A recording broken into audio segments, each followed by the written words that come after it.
Okay, Froggy's at the range. I've got the Magblock in this magazine. This is a 20, goes down to 10 with the Magblock. So I'm just going to show you guys how it works. We've got one in the chamber, I believe.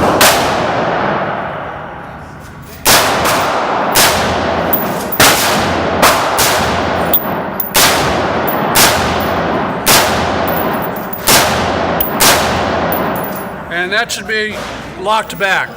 It is locked back. It works. Froggy's cameraman here, testing a standard 20-shot magazine with a Magblock installed to reduce the capacity to 10 rounds. Inserting the magazine, bolt open.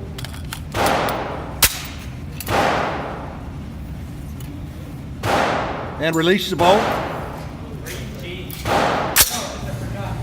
Clear fire.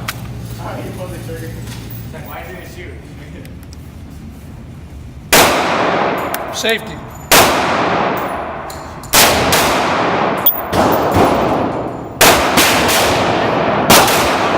Nine more rounds.